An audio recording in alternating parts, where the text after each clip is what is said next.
where we're talking about love for something, love for God. To what level is your love for God? Where's your level for love for God? Because we're talking about just practical the things that we like.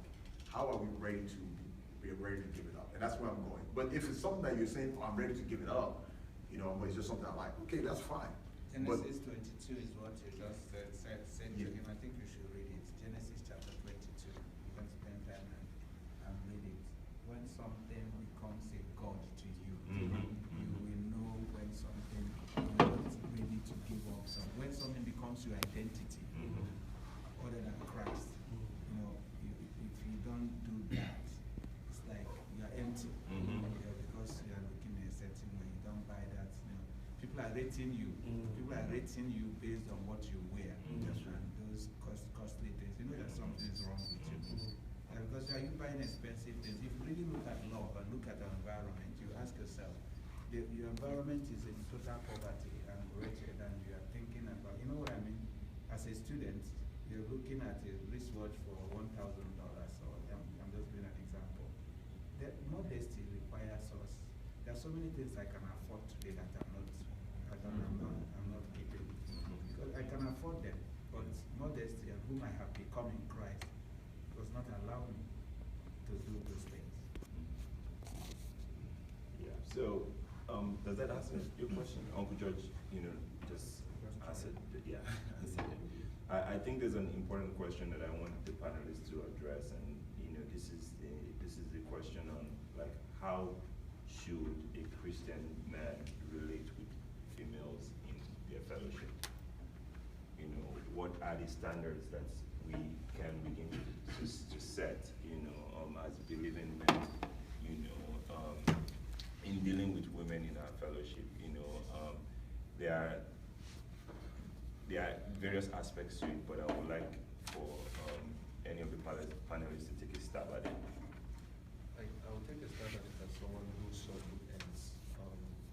I've spent most of my single life as a Christian, so everything I experienced was within fellowship, and in that scenario, I saw the pitfalls.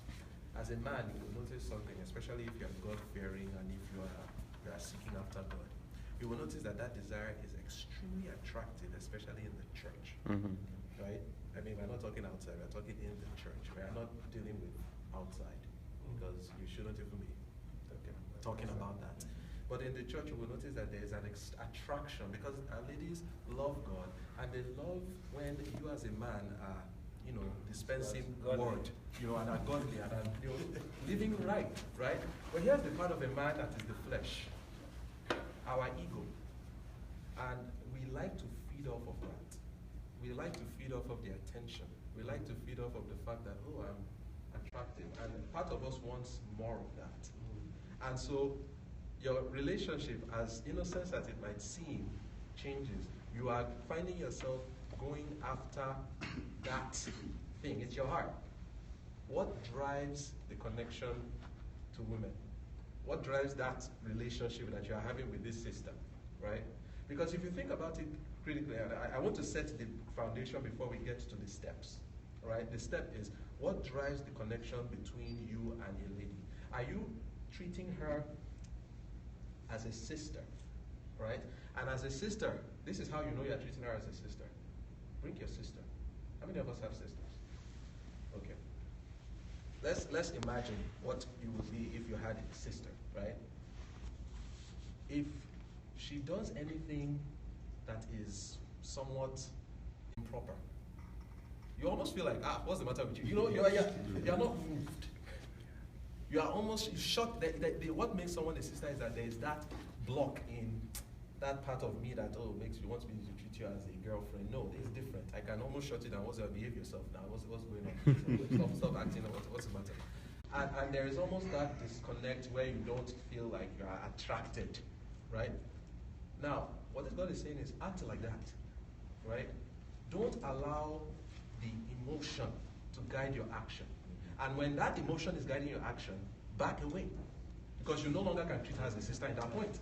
Does that make sense? Yeah. If you are with a girl and you can no longer see her as a sister, then distance yourself, because that is no longer being driven by the pure kind of love. Something else is coming in. So that's one thing I would say. One rule I say is this: make sure that the way you are treating, don't make anybody any sister exclusive. That's right. Don't give exclusive treatment to anyone. Make sure the way, I always ask myself, is the way I'm treating this sister now, okay, the same way I treat every other sister in this fellowship? Right. And can I do it openly? In a way that no other sister will get an idea that, oh, there's something going on. Right? That's the rule. If you can answer yes to that, go ahead. I want to ask a very specific question. I want you guys to address that. So with my sister, I can call my sister anytime of the night. So technology is coming. Yeah. I want you to address that. Thanks for bringing that. You know what I mean. Yeah. I was gonna mention that because a lot of people can say, well, I have various kinds of relationships with my sister. I will sit with my sister like in this place or do this with my sister. We will be this close with my, those kinds of things. But the thing that you got to realize is that everything is pure until it's no longer really pure. And what do I simply mean by that? What I mean is that, and I'll use myself as a personal example.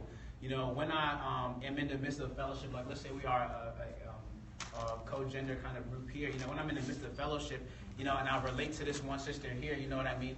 I know when my heart is clear, in a sense. I know when I'm just relating just to relate, in a sense, when I'm just related in a place of fellowship. But then I know that when my heart begins to develop an affinity or kind of like some kind of attraction, even the very smallest, you can pick it up. You notice those things, like you can begin to in yourself. And if you can't identify those things, then you're probably deceiving yourself or lying. But you can really identify when your heart begins to go towards someone. You know what I mean? When you're relating to this person and it's a different kind of atmosphere, me and this person engaging as opposed to me and this person engaging. So you know that you are no longer, just like you said, you are no longer related to that person as a sister because something has arisen inside of you.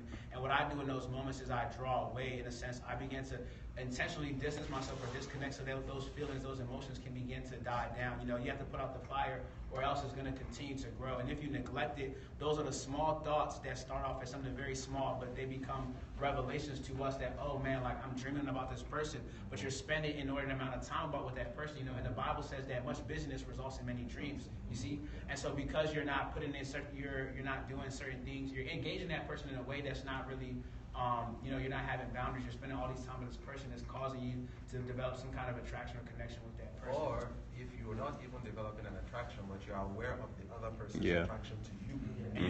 And you see that they're changing. And you see that there's a change. You see, that's where, as a brother, you come in and say, oh, no, I'm not going to be this distraction to this person. Exactly. I'm not going to be either way. Because you care for that person Because you so care. much. Can I say something? Is it? Yes. Yes, but you're tackling the line. Yeah, you were saying something about us relating with sisters. The way we relate with one sister should not be different from the way we relate with everyone else. I was wondering if you could expand on what does that mean? You know what I mean? And why? Why? Yeah. Well, first of all, the Bible does say, what does the Bible say? True. We should walk in the light. 1 John chapter, I think that's 1 John chapter 2. I say walk in the light, right? And what it means to walk in the light is that nothing should be hidden, right? Now, your relationship with a sister, right? When it starts to cross that line, right? What happens is that you're starting to possess her. You're starting to own her. You're starting to kind of create a space for her inside of you. And you are creating a space for yourself inside of her, right? Which means, and this is something that girls do, it becomes exclusive to everybody else. Okay? Girls sense that. They're like, oh, now They actually sense it before you sense it. They can tell that, oh, there's something going on, right, between us. And you know what you're doing, because let me tell you, when it's from a place of, from actual, just practicals, it's when you're spending more time talking with somebody than any other person. Why? When every time you feel a sense to call, the same person shows up in your mind. You have no time, you have a time to, a free time, and what comes to you is That person. call this individual. Let me tell you, brethren, we have brothers have been ruining the church. Yeah, many brothers have been living in sin. Sin is not when you start you put your pee inside somebody's genital. That's not when sin starts. The Bible God told Cain, he said, sin is knocking at your door. You know when sin knocks at your door. You know when a neutral platonic relation suddenly changes, when something shifts. You know that. No, we are not children. You know when something happens in your heart towards somebody. Instead of shutting it down, you start nurturing it, you start nursing it. After fellowship, you want to talk to her. You know that. It's not a miracle. It doesn't just happen. Yeah. When you are looking out for her, when you are admiring her, when you are complimenting her, before you know it, you want to marry, you begin to see that. Come. That's what opens the door. The Bible says, do not open, in Lamentation, do not awaken passion before it's time. Awaken love before it's time. Many of us open several doors and say, matter of fact. In fact, sometimes we open 3 at the same time. And it's running in fellowship, and people are touching you to those people, and you are enjoying the feedback. They are all talking nice to you. They are all smelling nice to you. They're extending some things to you. They're giving you gifts. They are applauding, and they're competing for who will own you, because they know that nobody has anchored. So they begin to compete. And we fuel these things by just receiving them and appreciating others. No, you know to keep a neutral what? If you want to enjoy your Christian walk, you have to learn to keep what? A neutral relationship during your single life until such a time when it is God Himself will tell you that it's time. When you have built up yourself physically, financially, socially, academically, you know you are in a place where you can even start an engagement. Do you understand? I know that by the time married, don't come and engage for 10 years, because some people don't care, they just want to engage. Then they engage for 10 years, and in 10 years they are sleeping with each other, they are messing up their faith, and they are backsliding. No. Is it 3 years? When will I marry? When will it be comfortable for me to manage a relationship that is so close without collapsing, without sinning, and still be able to have a call? I remember when this man called me, he said he wanted to, I said no, call me again when you have graduated from the university. You remember that conversation? And he didn't call me until he graduated. So it's not a baby thing. Let's stop hurting our sisters. Let's stop misleading our sisters. Let's leave them alone to grow. Let's leave them alone to mature. Let's leave them alone to know Jesus Christ. They can do without you, but you must learn to allow them to do without you. Amen. I just wanted to add to what Uncle George was saying, that these are the reasons why we deal with lust. These are the reasons. These are the root issues. This is how it starts. It starts from all of this. Before you know it, you're like, the devil starts bringing, this thought of, okay, you know what, if I can't have it here, maybe I'll check it on the internet. That's how these things start to build. And you start to wonder, why am I dealing with this? It's because even it's the appearance, you accepted it. No, the last thing I was just going to say is like being honest with ourselves is really key, because there's nothing like when these thoughts come, like when those desires come, like you have to acknowledge it before you can even, sometimes we don't acknowledge it at the place where it comes, and therefore it gets planted and sown. Like James chapter 1, verse 14 and 15, it says that, desire comes, and then when it conceives, then sin is birthed forth. So sin doesn't just happen, but when you don't like really guard those desires and really screen and scrutinize the thoughts that you are thinking. Can we read that scripture too? Because James chapter 1, verse 14 says, but each one is tempted when he is drawn away by his own desires and enticed. Then when desire has conceived, it gives birth to sin. And when sin, it is full grown, it brings forth death. So what I'm saying is that, like the truth about it, honestly, like, my heart can go from one place to another. I can have a million thoughts per minute about, okay, this person or that person. But, when I don't begin to capture those thoughts, what happens is that desire begins to get planted, and now it begins to cultivate something inside of me that, 2 weeks from now, I'm like, man, I really like this person or all these things, but it's because I didn't deal with it when it first came as a thought. When I didn't really deal with it, I didn't really judge it when it first came. And so that's one thing I want to encourage us to be honest with. Like when you notice like something inside of your heart is happening, that's when you have to deal with it, and that's the best way. Questions? Questions? Yeah. Welcome. A question. Okay. Okay. Yeah, go ahead. Okay. So we've talked about the ideal, I guess, pathway towards marriage, which is a man should be spiritually responsible and he should have a certain level of maturity, and then God reveals like his partner to the man, and then they court and then marry and stuff. Now, what happens when you have two people, male and female, who they were Christians, have grown up in the church, but they're Christians on Sundays, those kind of things, and then like they used to obviously live in sin, and then one of them, let's say the lady, finds her calling with God and desires to actually serve God and like leave things behind. Now, does this person meant to see that relationship as an ungodly relationship, or should they try to bring that person, say, okay, this person, this is what I found. I decided to be serious about God, and this is what we try to do. Now, if they both agree that okay, we're going to be serious with God, is that fine, or should they discard that person because it was founded on outside of the love of God? 1 minute. I have a quick comment. Okay. The quick comment is this: God can do anything. You understand? Be very clear about that. God can do what? Anything. Anything He wants to do. I have a pastor in my church right now who got married. They were unbelievers. The wife was begging him come to church. One day he came to church on an anniversary. They were not going to church at all, and he got saved. That's Pastor Sajere. He got saved in our church. He's one of the most serious men of God I've seen in America. When it comes to people who got saved here before my very eyes, the wife is born again. They are both pastoring a church right now. So we sit down. We are here to tell you scriptures, but in the midst of the platform you are given, if there is a variation, you'll be able to discern that it is either God doing it or you doing it, or the devil, helping you. So there's no one story to these marriages. Two people have walked out of the clubhouse and got saved. Do you understand? And got married. And raised up, people in that. But that's an abnormality. That's an abnormal situation. That's did I say abnormal?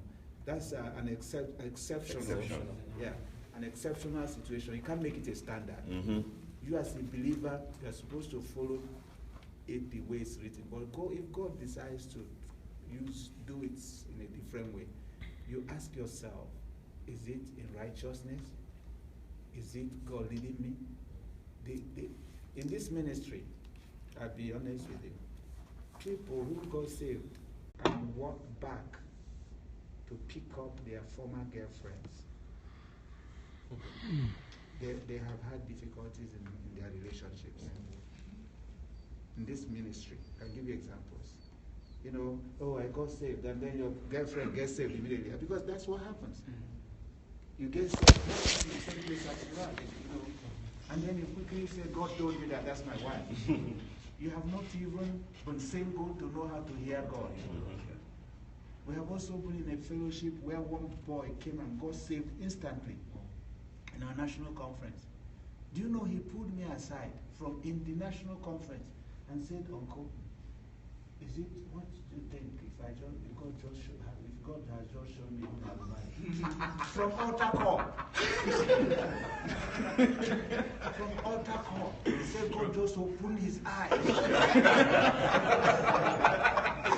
I said,